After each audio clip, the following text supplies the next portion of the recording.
Without further ado, let's give a hand to Deacon Aaron.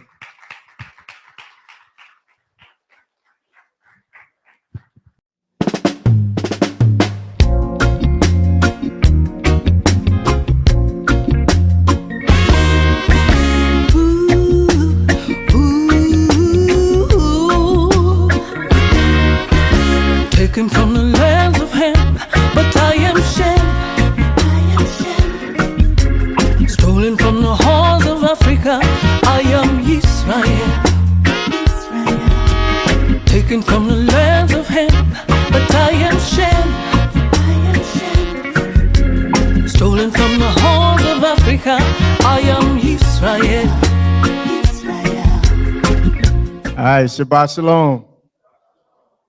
Okay, so the Gathering Christ Church, we were invited to a home-going event last week in Savannah, Georgia at Butler Island Plantation.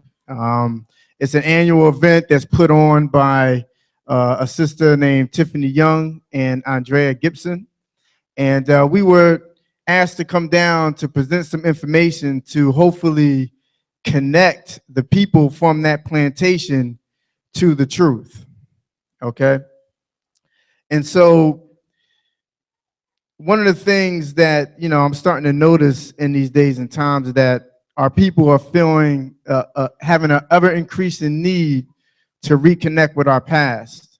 So whether it's, you know, building family trees or getting DNA swabs just to identify what tribe or region of Africa you come from, we're seeking to fill that void that was lost in the Middle Passage in slavery.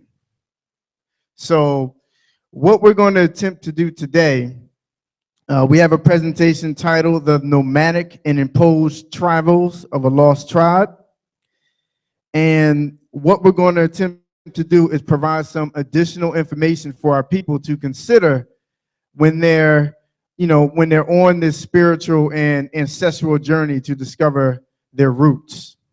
All right. So in order to achieve this, we had to go beyond the fields of Butler Plantation and beyond the shores of West Africa. All right. And we're going to go back some 1900 years to the 1st century to a Roman province called Judea.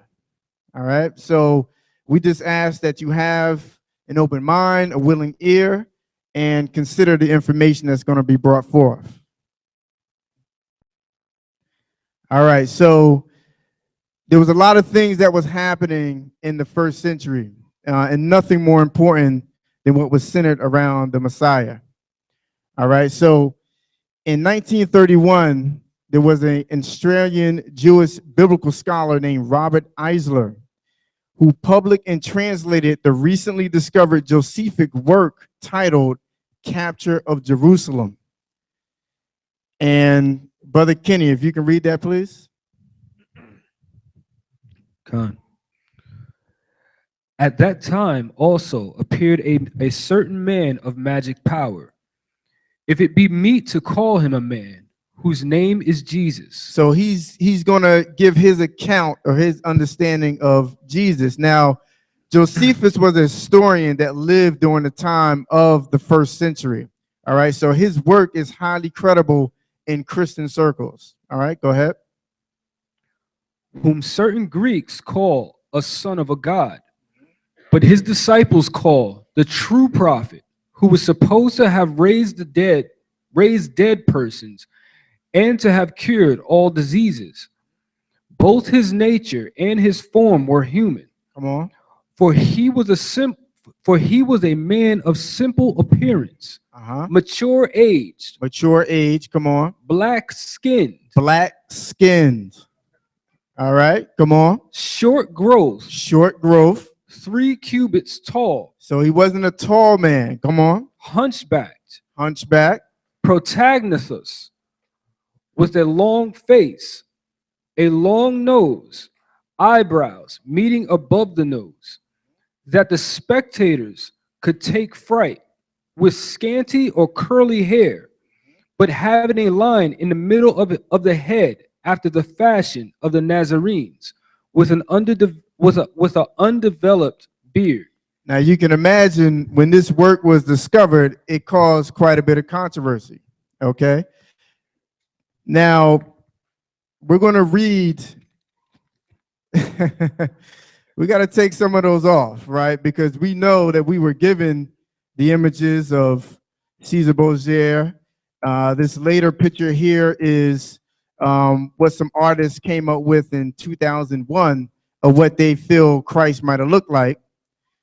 And the last picture, they got the skin of bronze right, but he still looks a little too handsome, right?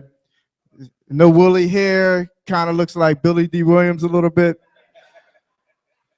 But we're going to see if Josephus' account lines up with Scripture, right? Isaiah chapter 53, verse 1. Now, Isaiah chapter 53 gives a prophetic account of Christ coming into the earth and dying for our sins. All right, come on.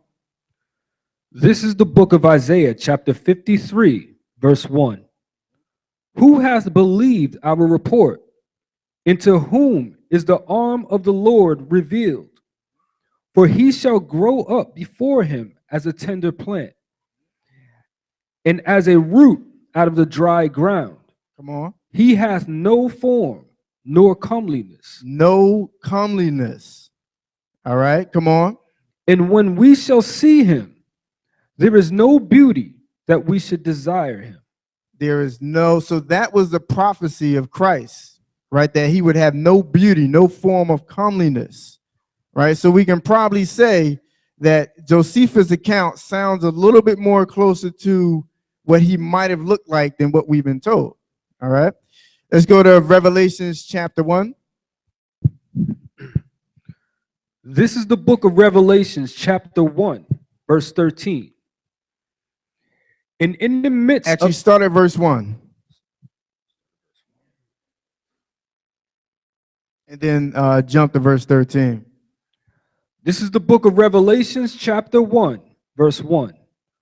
The revelation of Yeshua HaMashiach, which the Most High gave unto him, to show his servants things which must shortly come to pass. And he sent and signified it by his angel unto his servant John. Now jump to verse 13. Revelations 1, verse 13.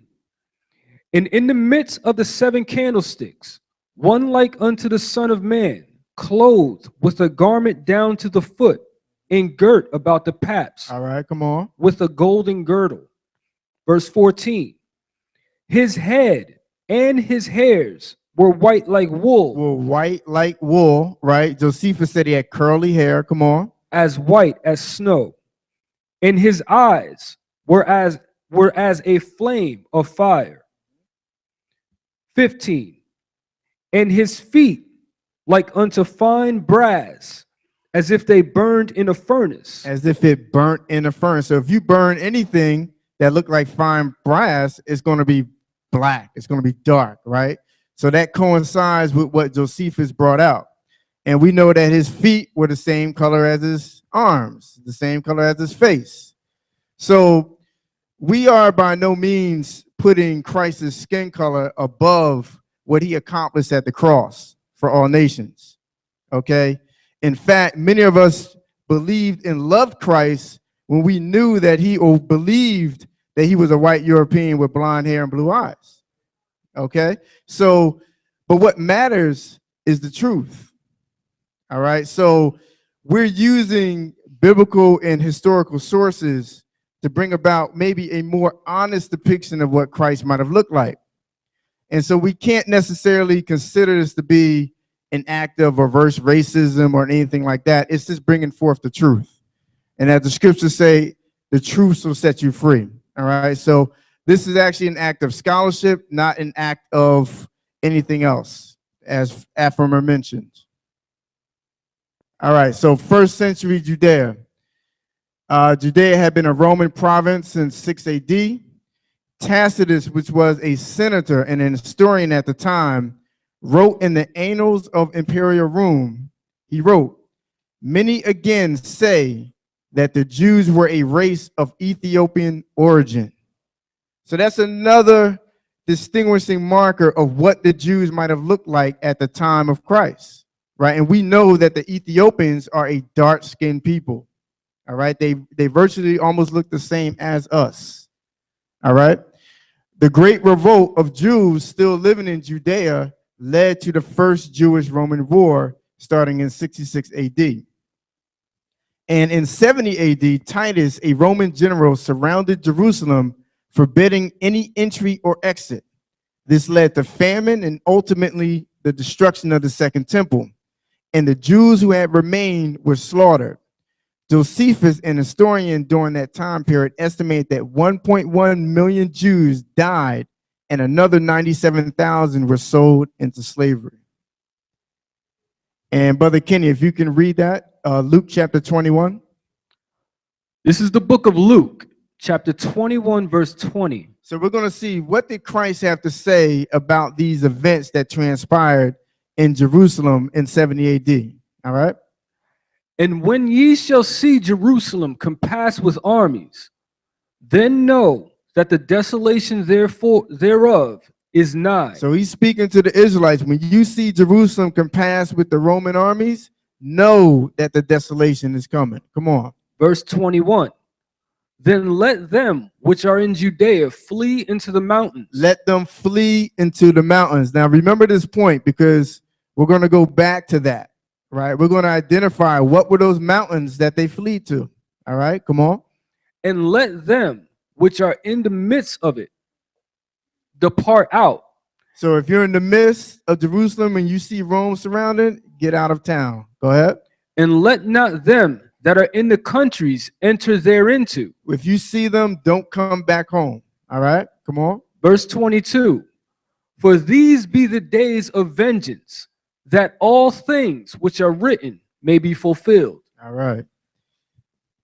Okay, so the fall and the flight, Brother Kenny. Now I try to, every source that I use, I put in the left hand of the slide, the left-hand corner of the slide, so you can see what I'm using for these sources. All right, so Brother Kenny, if you can read that. In the year 65 BC, the Roman armies under General Pompey captured Jerusalem. In 70 AD, General Vespasian and his son Titus put an end to the Jewish state with great slaughter. During the period of the military governors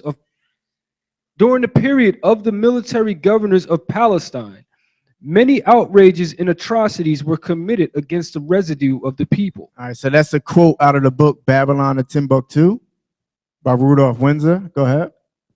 During the period from Pompey to Julius, it has been estimated that over 1 million Jews fled into Africa. So we have to look into the scriptures, because it tells us that Africa was always a place of refuge for our people. Whether it's during the time of Jacob and his siblings going into Egypt when there was a famine.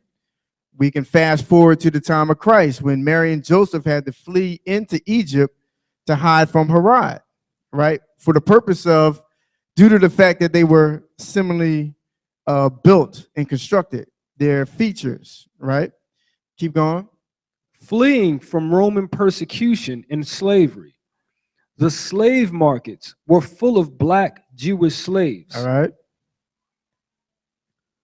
Throughout the last 2,500 years, the main factors that have contributed to social migration of the Jews were wars, Go ahead. religious persecution, and commerce. So we are known as a nomadic people. We're always on the run. We're always going. The main reasons why is because of war, religious persecution, and commerce. All right, so now we're in the 2nd century, and we're going to quote out of a book called African Origins of the Major Western Religions by Dr. Ben. And Brother Kenny, if you can read that. In North Africa, just before the period of Christianity's legal entry into Rome, there were many Hebrew tribes that are indigenous to that are of indigenous African origin. Right. Come on. These African Jews, as all Romanized Africans of this era, were caught in a rebellion in Cyrene during 115 CE against Roman imperialism and colonialism. So Cyrene is on the north coast of Africa. And so when we fled out of Jerusalem in 70 AD, some of our brethren, they didn't want to give up. So they staged a rebellion against Rome, which Rome quickly squashed in 115 CE. All right, go ahead. This rebellion also marked the beginning of a mass Jewish migration southward into Sudan or West Africa. Keep going. Along the way of the city of Air. So we fled into further west and north in Africa, and also many of us fled southward. All right. And I'm going to read this point here. It says, on 17 July 180 AD, Rome executed the first martyrs of the African church. 5 women and 7 men were put to death in a single day. They were guilty of committing Christian acts against the Roman state. And this is out of the Acts of the Cilician Martyrs, AD 180. So what we'll see is that there was a continuing theme. Israelites who subscribed to Christ as the Messiah and as a fulfillment of the scriptures, they were eventually martyred, right? The non-Messianic Jews are the ones that eventually fulfilled the curses of Deuteronomy 28, but we'll get there. Okay, so dispersion. Now at this time, this is the Roman Empire during the 1st century. And you can see much of Europe is controlled, Asia Minor, they controlled Egypt, and some coastal lines of the Mediterranean here. So for safety, we had to flee out, and we ended up around Cyrene here. Rome crushed that rebellion, and then we fled northward. So if you can read that first bullet point. The names of old Jewish communities south of the Atlas Mountains. Now, the Atlas Mountains are in this particular area of North Africa here. Okay, go ahead. Around the regions of modern Niger and Nigeria, many of which existed well into Renaissance times, can be found in documents in synagogue archives in Cairo. So in 1896, there was a major discovery in a synagogue in Cairo called the Geniza documents. And it documents much of our travels, our business, and so on and so forth in the Middle Ages. And in it, it had listed Jewish communities that were in and about the Atlas Mountains. All right. So remember, Christ said, flee into the mountains. Now, he said that so we can have a place of refuge for a time. All right. Go ahead. Arab historian Ibn Khaldun confirmed the existence of a large number of proselyte Berbers. Now, Berbers at the time were a tribe or many tribes that were controlling this particular area of North Africa. And they became proselytes, converts into what I guess you would call Judaism, or more or less Hebrew culture. All right, keep going. At the time of the Arab conquest of Africa in the 7th century, the Islamization of these countries, however, did not abolish all previous beliefs. So what happened was Islam and the Muslims started to wage war against the Jews all throughout North Africa. And that led to the trans-Saharan slave trade and so on. But it didn't totally eliminate their previous beliefs. So that's why you can find a lot of artifacts and proof showing that the Berbers practiced Judaism, right? Because they became converts due to the Jews that fled. Keep going. Christianity was abandoned rapidly. Now, why would Christianity be abandoned rapidly? Take a guess. Number 180 AD, they were martyred. So there was no middle ground during this time. If you look, if you practice Messianic Judaism, I guess you would call it, or what we call the truth today, you were martyred. There was no room for, believing in Christ. Okay, go ahead. Judaism continued to exist, and from Tripolitania to Morocco, modern ethnographers and anthropologists encountered small groups whom they called Jewish Berbers. These isolated groups of Jews lived in the high mountains of North Africa into the last few decades. Now, there's a queen of the Jewish Berbers called Kahina, and she actually led a revolt against the Arabs in the 7th century, and she was an Israelite. And when you look into some of her battle cries, she was saying the Lion of Judah and so on and so forth. So she knew exactly who she was. Read that last bullet. The Jews of 8 Adar lived in virtual symbolicis. Now, 8 Adar is in the Atlas Mountains up here. Go ahead. With their Berber neighbors and enjoyed excellent relations. So they had excellent relations with the Berber neighbors. Go ahead. With them in a high subsistence level. Right. So they were taken care of for a time. The Atlas Mountains was a place of refuge for our people.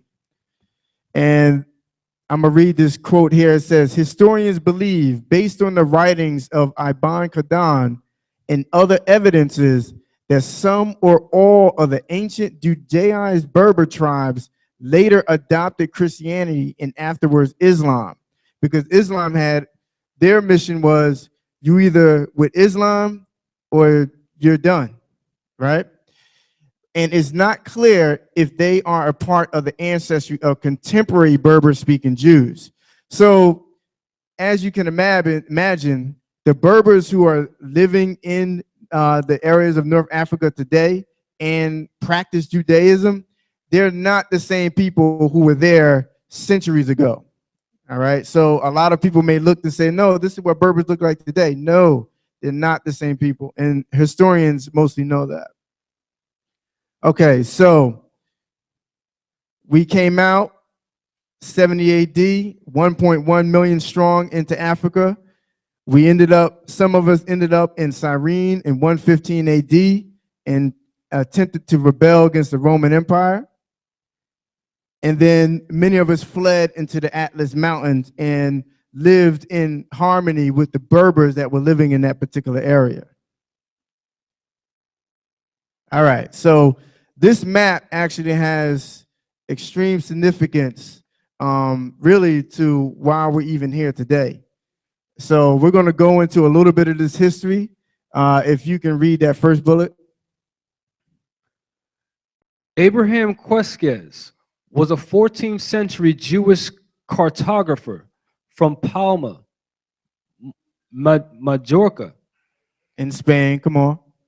He collaborated with his son, Jehuda Cresquez, and is credited with the authorship of the Catalan Atlas of 1375. So this map right here is called the Catalan Atlas that was created in 1375. And let's read that next bullet point. He was commissioned by the Prince John of Aragon. Meaning he was paid by the Prince John of Aragon. Come on. To create a set of nautical charts that went beyond their current understanding of the world. Come on. Prior to this map, Europeans had little to no knowledge of Africa beyond the Mediterranean coast. So before this map was created, their understanding of what they knew about Africa was limited to the Mediterranean coast. So they weren't aware of tribes and borders and so on and so forth that was south of that until this map was created. All right, and some key events happened as a result of this map. Go ahead. The crowned black man holding a golden stick. That's this man right here. is identified as Mansa Musa, How many people heard of Mansa Musa? All right, good, good. Lord of the Negroes of Guinea, fabulous wealth. So he's still considered today one of the wealthiest men to have ever lived due to the amount of gold and so on and so forth that he had. Keep going. The king, we are told, is the richest and most distinguished ruler of this whole region on account of the great quantity of gold that is found in his land. Mansa Musa, who reigned over the kingdom of Mali, probably from 1312 to 1337. So you see here, they have a gold crown on his head. He has a gold staff and a gold nugget in his hand. Now, keep in mind the Gold Coast, the Ivory Coast, the Slave Coast. All right, we're going to get onto that. So we're going to touch upon some West African kingdoms. There were three main kingdoms in West Africa. The first was Ghana, that was established arguably around 400 AD to 1200. We had the kingdom of Mali, which is from 1250 to 1400, and the Shanghai kingdom, which was around 1450 to 1600. All right, and we have a good amount of information on these kingdoms due to the Arab travelers who were actually historians and recorded a lot of the information, a lot of the things that they saw in the Middle Ages. And if you can read that first bullet. Mahmud Qadi, a Muslim who reported, according to legends, oral traditions, and documents, recorded that there were several Jewish communities that existed in Ghana, Songhai, and later Mali empires. All right, so, and I can't go into every source, but I listed the names here. You can search this information for yourself and see, the type of things that he described and what he saw. All right, next bullet point. A number of ruling families in Ghana converted to Judaism. And for nearly 200 years, the kingdom of Ghana, which extended at that time far north into Western Sudan, was ruled by Jewish kings. So that was a comment from George Lichbaugh, who actually worked for the American Embassy and was also an historian. And he wrote extensively on his findings of basically Jews living in the diaspora of Africa. And he relied a lot on oral traditions and so on and so forth. And this is one of the things that was some of the information that he came upon. All right, go ahead. So Jews ruled, according to his account of the oral tradition, the Ghana Empire for over 200 years. All right, go ahead. After Ghana fell because of invading forces and internal disputes, Mali rose to greatness under the leadership of a legendary king named Sundiata, the Lion King. Now, he was called the Lion King. All right, so we don't have a lot of information on him, but if we know or we have understanding that Ghana was ruled by Jewish kings and that the Jews migrated west, and it's also said that Sundiata came from Yemen, that its chances are, I'm going to say he was probably an Israelite from the tribe of Judah, all right, calling himself the Lion King. But, we'll dig into that a little bit more. Go ahead. Al-Idris, a Muslim geographer from Spain, the 12th century, wrote extensively about Black Jews in the Western Sudan. So he's another Muslim geographer and historian who wrote eyewitness accounts of his dealings with Jews in West Africa. And remember, at this time, Europeans were not aware of, the expanse and so on and so forth of Africa beyond the Mediterranean coast. All right. They didn't get that map until 1375. Go ahead. Now, this is a result of that map being published. Read. In 1441, for the first time, Portuguese sailors obtained gold dust from traders on the western coast of Africa. So remember, the creator of the Catalan Atlas map lived in Portugal, actually. All right. So the Portuguese, based off of that information, showed up on the shores of West Africa in 1441 looking for gold. Let's see what else they came with. Go ahead. The following year, Portuguese explorers returned from Africa with more gold dust And what else? and another cargo, 10 Africans. 10 Africans. So their discovery of gold, or not, I wouldn't say discovery, but them being able to buy gold and coming to the west coast of Africa began the genesis of the transatlantic slave trade. All right, and read that last bullet point.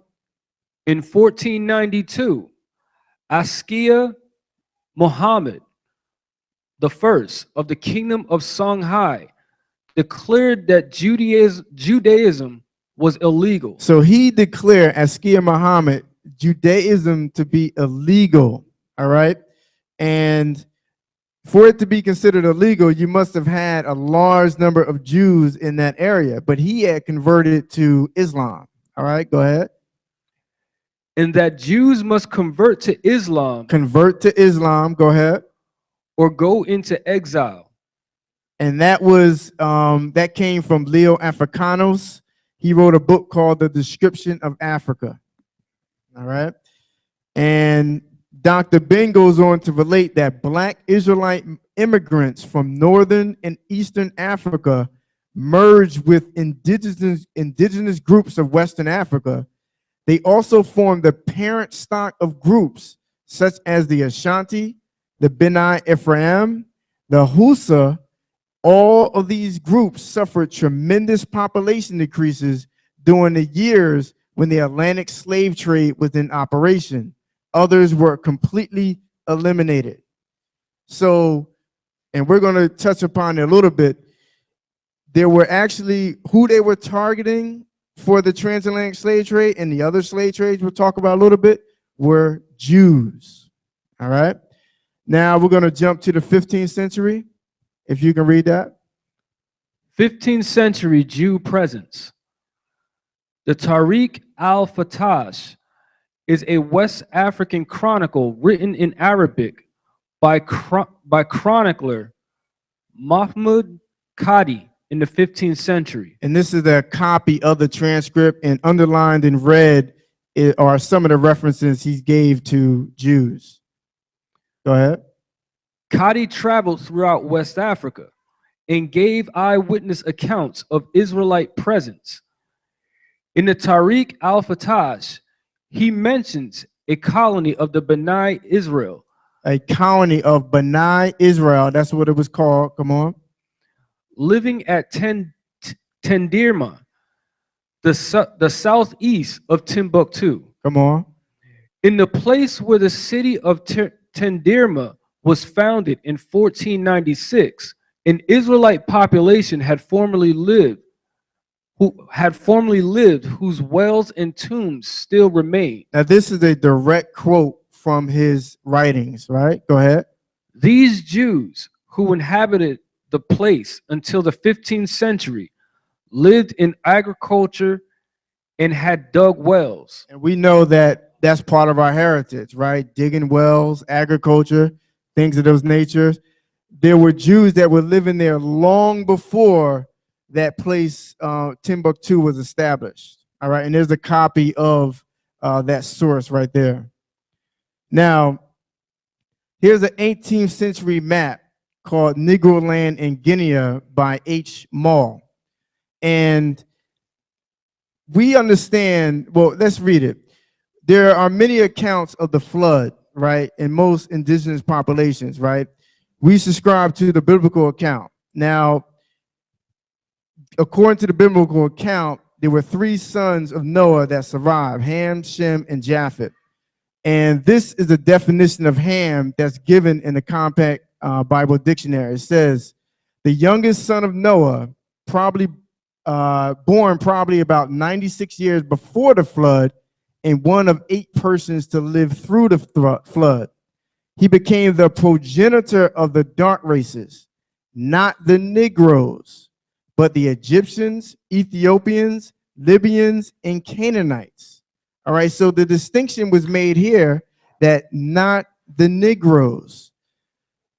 So we look at the map, and this map gives a clear distinction of Negro land, right in the middle of it, right?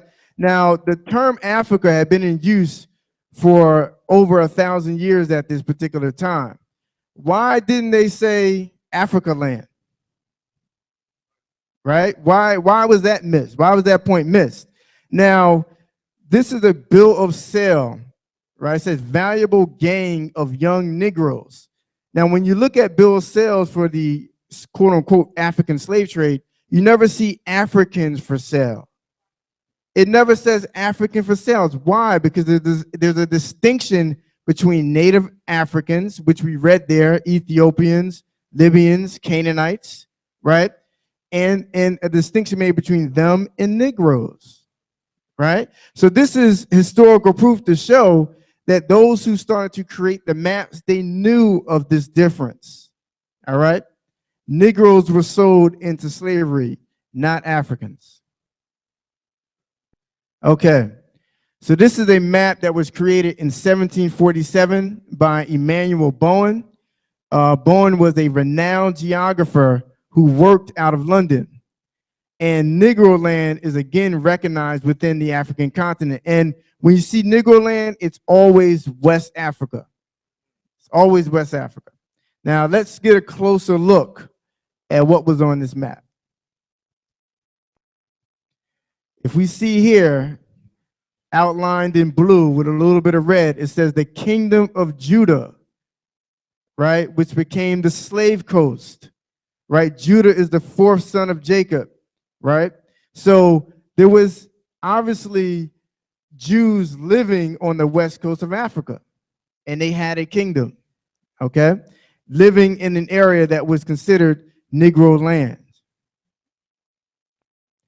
All right, now here's another map made in 1794 by Bolton and Anvil, and I'm just going to highlight this. In the upper right-hand corner, it says Africa.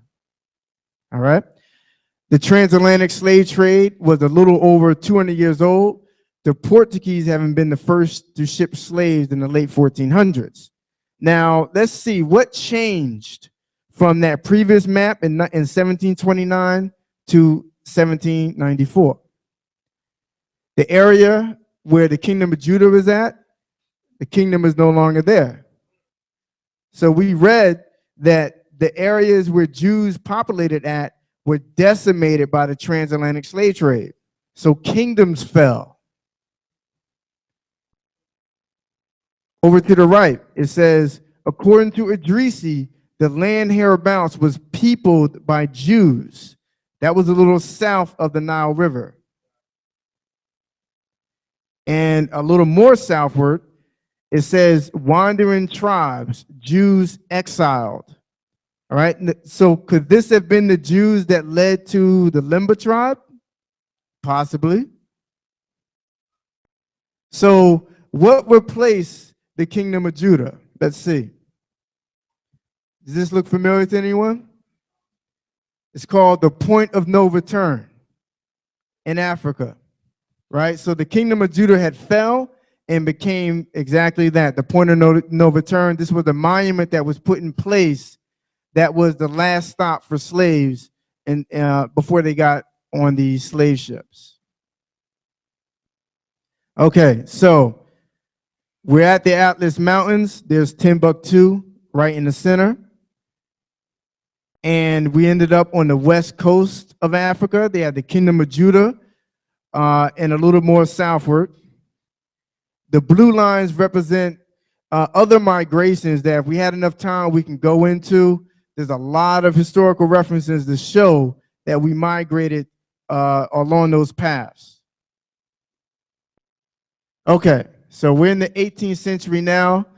This is Aludo Equiano, who was born in 1745 and lived to 1797. He was of Igbo origin. He was captured as a slave between the ages of 10 and 11, and he was shipped to Barbados and later enslaved in Virginia. He purchased his own freedom on his own accord in 1767 and moved to London.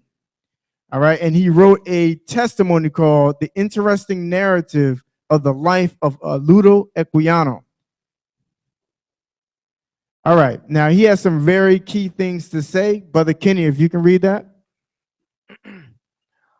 Like the Israelites in their primitive state. Now, before you read on, he converted to Christianity when he became a free man. Okay. So, and he never encountered European Jews before.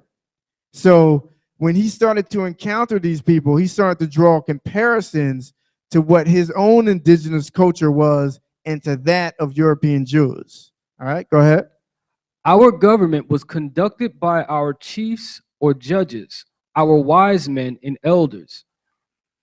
And the head of a family with us enjoyed a similar authority over his household with that which is ascribed to Abraham and the other patriarchs. So his government, his family structure was similar to what he saw in the scriptures and to Jews that he encountered. All right, go ahead.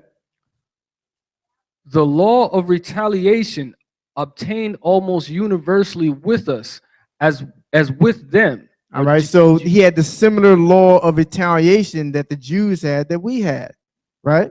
Eye for an eye, tooth for a tooth. Go ahead. For we had our circumcision. He had circumcision. Go ahead. As a rule, I believe, peculiar to that people. We had also our sacrifices and burnt offerings. So they had sacrifices and burnt offerings too. All right, go ahead. Our washings and purifications on the same occasions as they had. So he's like, there's a lot of similarities here. You know, I don't know if it ever clicked for him. It might have, but there's a reason for those similarities, right? Now, Equiano also gives his testimony of being led away captive through the interior of West Africa, which is known as Negroland, to the coastal shores. And this is very important. Let's read that. All the nations and people I had hitherto passed through resembled our own in their manners, customs, and languages. So a lot of the people that he came across while he was being carried through the interiors of West Africa, they resembled him, right? So they weren't Europeans. They were other dark-skinned, melanated people, all right? And they had similar manners, similar customs, similar language, right? He was probably seeing Israelites. Go ahead. But I came at length to a country, the inhabitants of which differed from us in all those particulars. So he came to a part of the country where the people looked like him, but they were different in their mannerisms and everything, right? Go ahead. I was very much struck with this difference. He was surprised. Come on.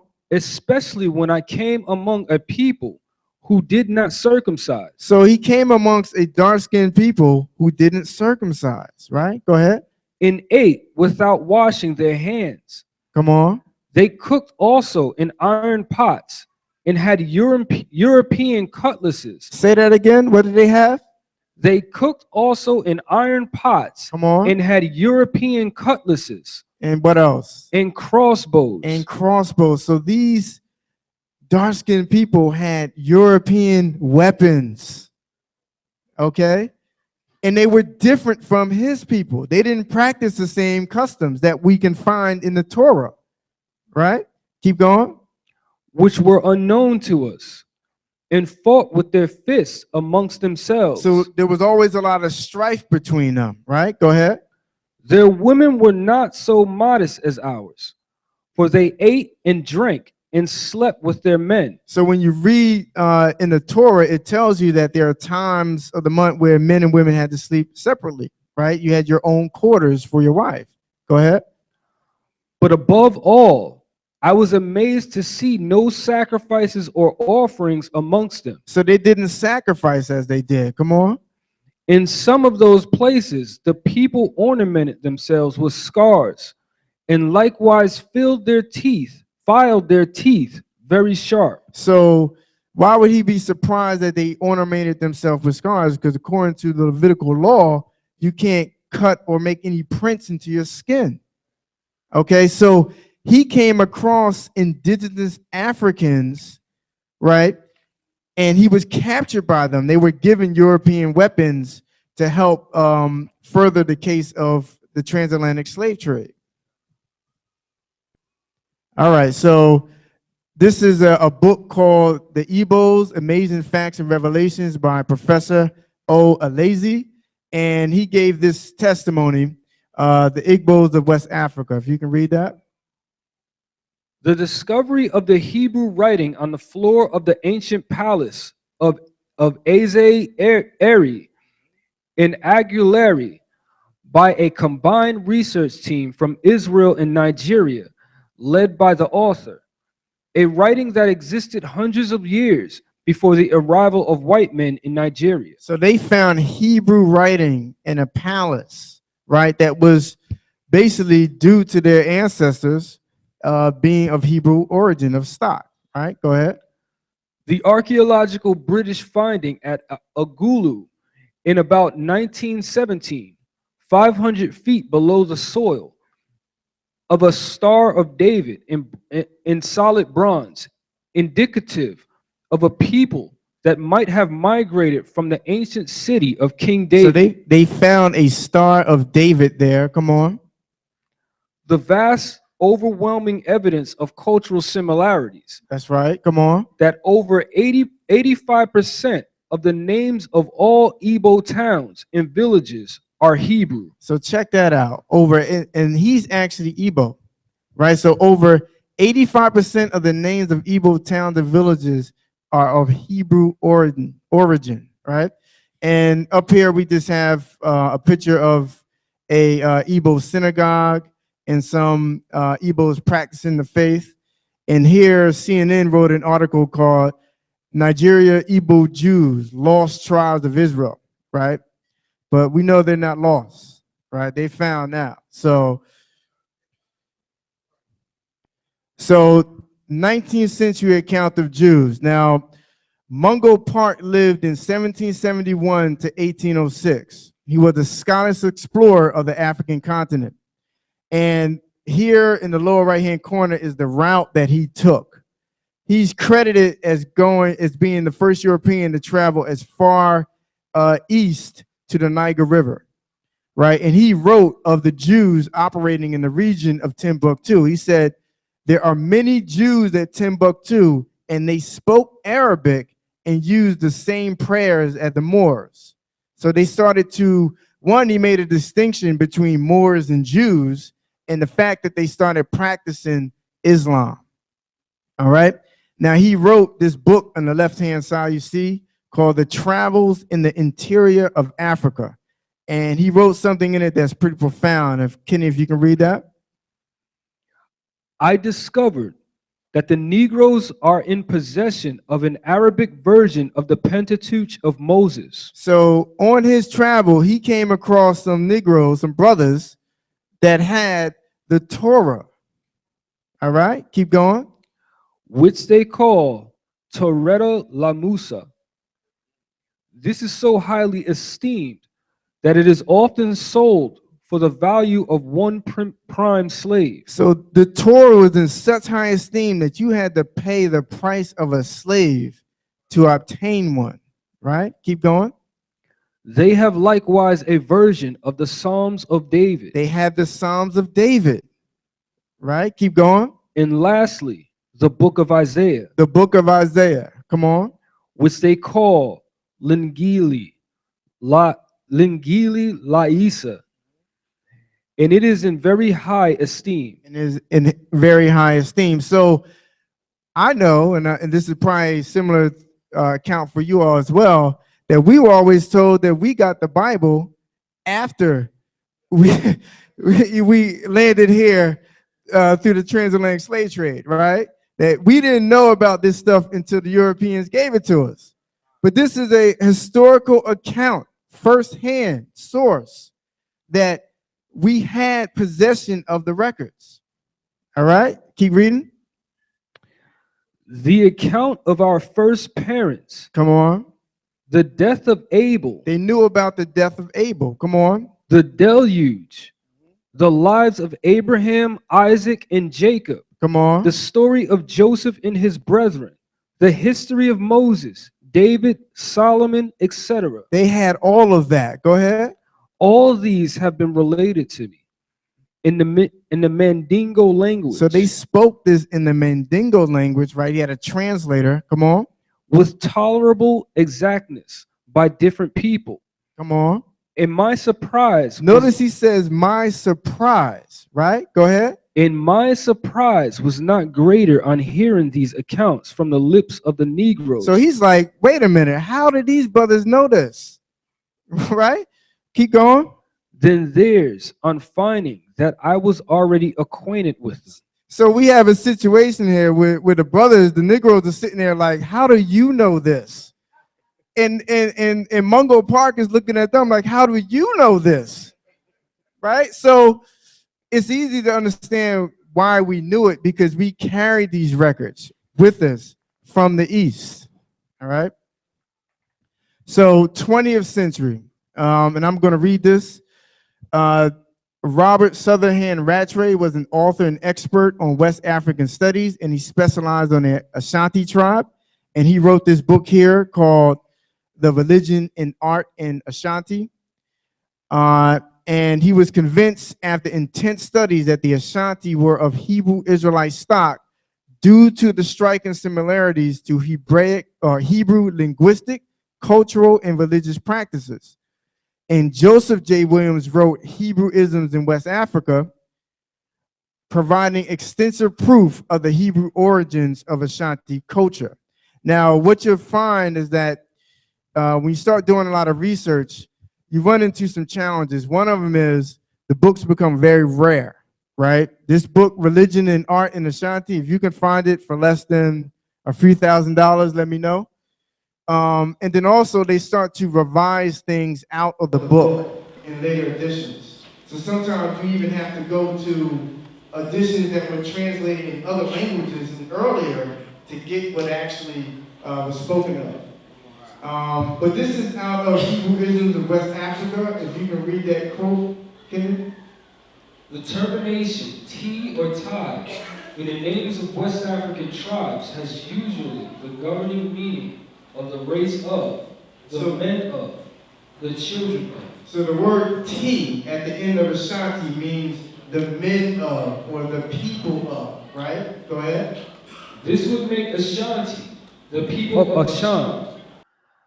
There was, as a fact, a town of the name of Ashan in the domain of Judah. Right. So in the domain of Judah, you always had the priests that were on the suburbs or the outskirts, right? And there was a town or a suburb called Ashan, and we'll read that quickly.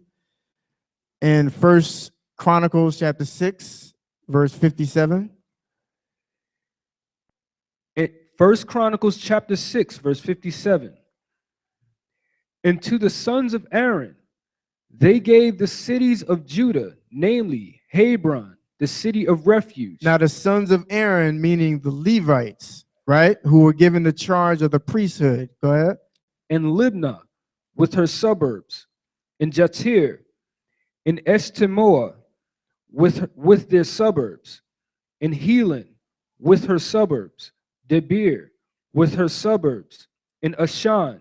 And Ashan, come on. With her suburbs. With her suburbs. So according to the scriptures, Ashan was a suburb of Judah, right? So could it be that the Ashanti, the men of Ashan, were actually Levites? We know that they were the children of Israel. Now, here on the upper right-hand corner was a graphical depiction by Joseph J. Williams. He saw a Hebrew priest and around, an Ashanti priest, and around his neck he had what appeared to be an ephod that the Levitical priest wore. All right, coincidence? Probably not. All right, the 20th century. This is Dr. Alan H. Goodby, who was a prolific author and member of the faculty of the School of Religion at Duke University. All right, now, he wrote a book called The Lost Tribes, a Myth. And this book now, I think, is going for about $2,000. All right, Brother Kenny, if you can read that quote from the book. Hundreds of thousands of slaves were brought to America from Western Africa during the days of the traffic, beginning nearly 400 years ago. The author also shares how much more of Judaism survived among West African Negroes in that earlier time. So it was a known fact that the Negroes that they pulled from the West or captured from the West coast of Africa, they were practicing Judaism. So he's asking the question, how much more of that religion survived through slavery? All right, go ahead. As persecuted communities, they were rather more in danger than other Negroes of being raided by war parties and sold as slaves. So there were the Jews, or what I'm going to say the Jews, but the Negroes who were living in West Coast of Africa were practicing Judaism. They were more prone to being captured by the indigenous Africans and sold into slavery. All right, keep going. It may be considered certain that many partial Judaized Negroes were among the slaves in America. Come on. Emphasis added, how many of them might still hold some Jewish customs here, Salakia? How many of them might still hold some Jewish customs here is another question. Right, and what started happening once slavery was abolished, a lot of our people started coming back to their roots of Judaism, right? So we have Rabbi Matthews here. We have some rabbis in Harlem during the earliest 20th century. This was something that was very natural for our people, all right? Okay. Right. The slave trades. Deuteronomy chapter 28, verse 68. This is the book of Deuteronomy chapter 28, verse 68. Come on. And the Lord shall bring thee into Egypt again with ships. So it says, bring thee into Egypt again. So we know the land was not originally called Egypt. It was actually given to Ham's son, Mizraim. All right. And even chematologists would tell you that it was called Kemet, which is a derivation of the word Ham, right, in Hebrew. So he said that, let's define what Egypt means. Let's jump to Exodus chapter 20, verse 2. I am the Most High thy power, which have brought thee out of the land of Egypt. Out of the land of Egypt. Out of the house of bondage. Out of the house of bondage. So let's jump back to verse 28. So Egypt means the house of bondage. By the way whereof I spake unto thee, thou shalt see it no more again. And there ye shall be sold unto your enemies for bondmen and bondwomen, and no man shall buy you. So the prophecy here was that we will be sold into bondage again via ships, right? And sold to your enemy as slave men and slave women. And when it says buy is Old Quaker English for save, right? So no man shall save you. All right, read that, Luke 21. This is the book of Luke, chapter 21, verse 23. But woe unto them that are with child, and to them that give suck in those days, for there shall be great distress in the land, and wrath upon this people. Verse 24. And they shall fall by the edge of the sword. So Christ is prophesying to the Israelites at that time. He said, they shall fall by the edge of the sword. Come on. And shall be led away captive. Led away captive, meaning slaves. Come on. Into all nations. All nations. Come on. And Jerusalem shall be trodden down of the Gentiles until the times of the Gentiles be fulfilled. And we know we're still living in the times of the Gentiles, which could only mean there are Gentiles in the land of Israel today. Let's read Jeremiah 17, verse 4. And thou, even thyself, shalt discontinue from thine heritage that I gave thee. So it was prophecy that the Jews would lose their heritage, right? Come on. And I will cause thee to serve thine enemies in a land which thou knowest not. So you will be sold as slaves via ships, and you will be serving in a land that you never knew, right? Come on. For ye have kindled a fire in mine anger, which shall burn forever. Which shall burn forever. Deuteronomy 28, verse 64. And the Lord shall scatter thee among all people, from one end of the earth even unto the other. And there thou shalt serve other gods. You shall serve other gods, come on. Which neither thou nor thy fathers have known, even wood and stone. So the prophecy here is that we will be scattered throughout the four corners of the earth, right? That we will be, the clues here is that it will be via slavery, slave trades, right? So here we have the transatlantic slave trade, which was from the 15th to the 19th century. We have the trans-Sahara slave trade led by the Arab Muslims from the 8th century to the 17th century. We have the Indian Ocean slave trade, which was from the 2nd century to the 20th century. And lastly, the Mediterranean slave trade from the 17th century to the 19th century. So this is how Deuteronomy 28:64 was fulfilled.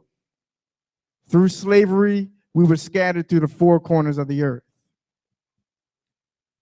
All right. Now, we spoke about the Butler Island plantation. I'm not going to spend a lot of time on this. You can read about him, Pierce Butler. He was one of the richest men in America, one of the signers of the Declaration of Independence. And he had a preference for slaves, that of Igbo, Ashanti, and Yoruba origin. All right. Now, Deuteronomy chapter 28.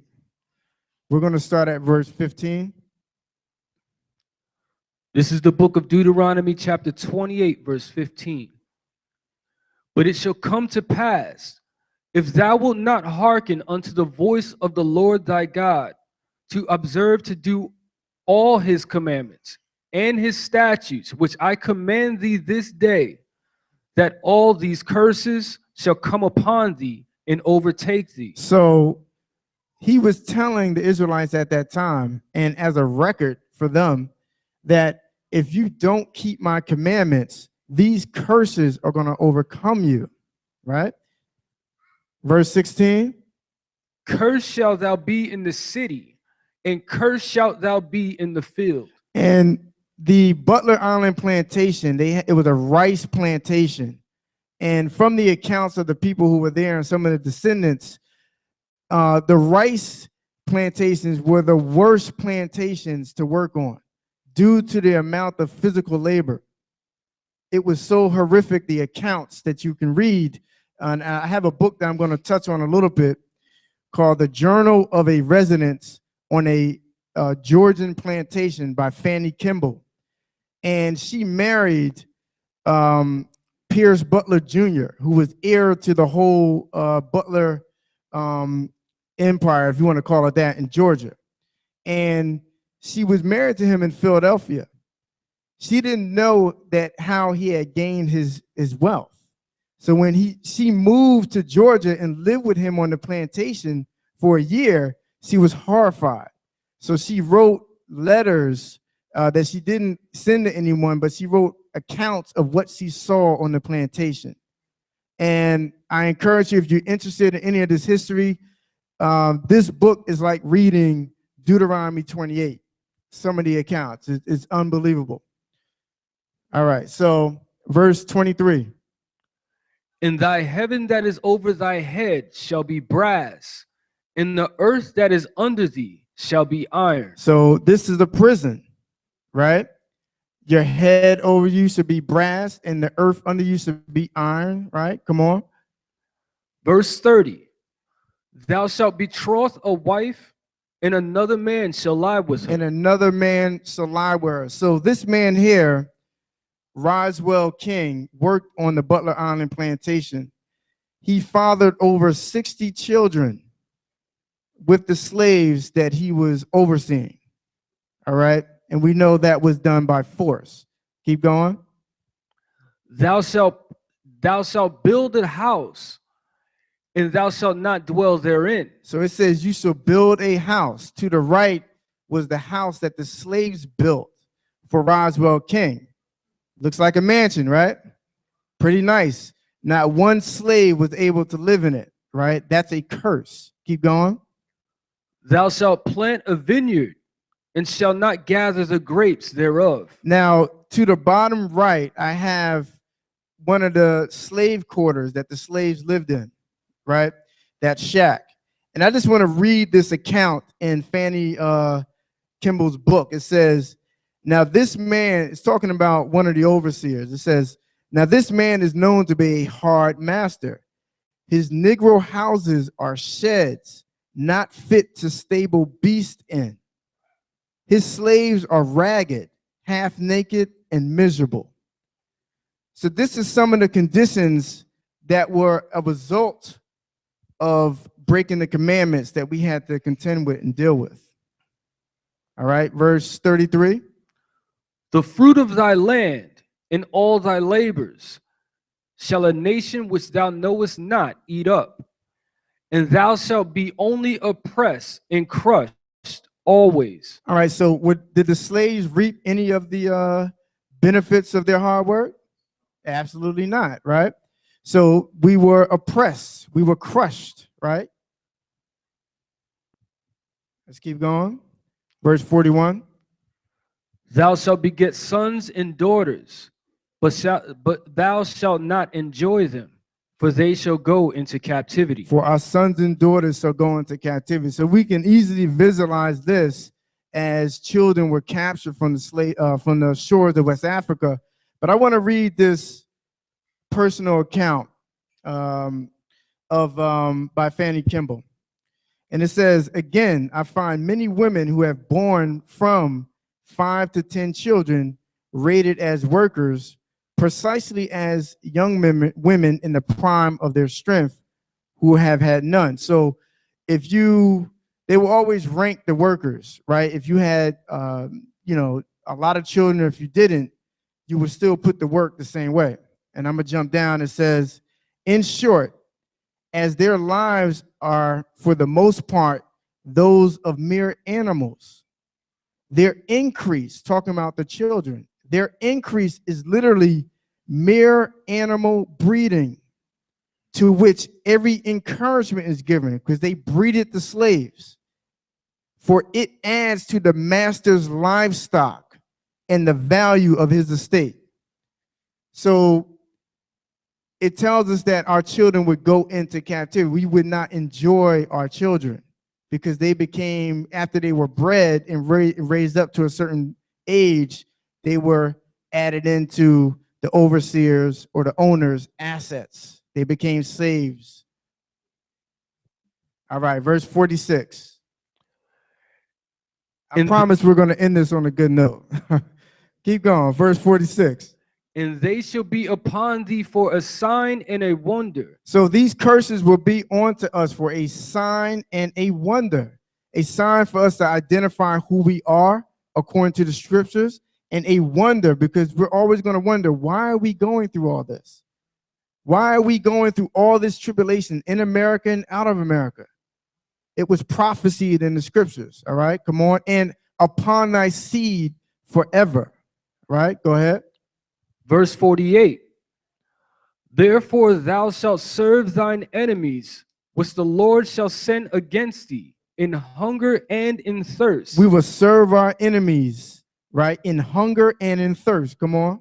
And in nakedness. And in nakedness. And in want of all things. In want of all things. Come on. And he shall put a yoke of iron upon thy neck. That yoke of iron in the left-hand corner, all right, of the pictures. Until he have destroyed thee. Until he have destroyed thee. Now I'm going to read this out of this book again. Now, she was given an account of slaves. Whenever they saw her, they were running up on her and saying, asking her for things, right? And it says, these demonstrations of regard were followed up by piteous complaints of hunger and rheumatism. Rheumatism is like back pains and such that you would get from working in the slave fields, right? And it says, and their requests for pittances of food and clothing, to which we responded by promises of additions in both kinds. So the slaves would always see the owners, the overseers, and run up on them and ask them for food, for clothing, for just basic necessities, right? Which was a reflection of the curse that we just read, verse 48. All right, next verse. Verse 65. And among these nations shalt thou find no ease. No ease, no rest, right? Work continuously for no pay. Keep going. Neither shall the sole of thy foot have rest. Come on. But the Lord shall give thee there a trembling heart, A trembling heart. Come on. a failing of eyes, and sorrow of mind. And sorrow of mind, right? And a lot of our ancestors, they sang Negro spirituals, things that were uplifting, right? Because they were always thinking about Zion and getting back home and getting saved out of this curse, right? Verse 66. And thy life shall hang in doubt before thee, Come on. and thou shalt fear day and night, and shall have none assurance of thy life. So this was a reflection of that time where you didn't know if you were going to live the next day, if you were going to wake up, right? And we fast forward to the day, we look at our people living in the slums and the ghettos and so on and so forth. You don't know if you're going to make it. You don't know if your downfall can come at the hand of police or your own brother, right? But we know that this is a curse that will place on our people. All right, a change is going to come, right? Let's read Jeremiah chapter 30. This is the book of Jeremiah, chapter 30, verse 4. Come on. In these of the words that the Lord spake concerning Israel and concerning Judah. So who was the Most High speaking to? Israel and Judah, right? Come on. Verse 8. For it shall come to pass in that day, saith the Lord of hosts, that I will break his yoke from off thy neck. So the Most High says that he will break the yoke off our neck. Come on. And will burst thy bonds. And burst thy bonds, right? No more debt, no more taxes, no more servitude, right? Who's waiting for this day? Everybody? All right. Come on. And strangers shall no more serve themselves of him. So when this happened, we would no longer serve the Gentile nations. No more, right? Keep going. Verse 9. But they shall serve the Lord their God. We will only serve the Most High. That was our charge from the beginning. That's why we weren't supposed to serve the other nations. We were supposed to serve him and teach the other nations how to serve the Most High in spirit and in truth. Right? Come on. And David their king, which is Christ, whom I will raise up unto them. Verse 10. Therefore fear thou not, O my servant Jacob. Come on. Saith the Lord. Neither be dismayed, O Israel. For lo, I will save thee from afar. He will save us from afar. Come on. And thy seed from the land of their captivity. Our seed from the land of our captivities. Come on. And Jacob shall return, and shall be in rest, and be quiet, and none shall make him afraid. Come on. Verse 11. For I am with thee, saith the Lord, to save thee, though I make a full end of all the nations. So he's going to put an end to all the nations that we had to serve for the past millennium and plus, right? Come on. Whither I have scattered thee. Wherever he scattered us, right? Through the numerous slave trades, right? Come on. Yet I will not make a full end of thee. Come on. But I will correct thee in measure. Come on. And will not leave thee altogether unpunished. Right. So that remnant that's going to return back to the land, that's going to return back to the Most High, that's going to be the end of our captivity, right? Kingdom come. So that's the end of the presentation. Thank you. Oh, Jerusalem, let my right hand forget its cunning. If I forget thee, oh Jerusalem, let my tongue cleave to the roof of my mouth. If I forsake thee, oh Mount Zion, woe be unto my soul. If I forget Jerusalem, chief of my joy.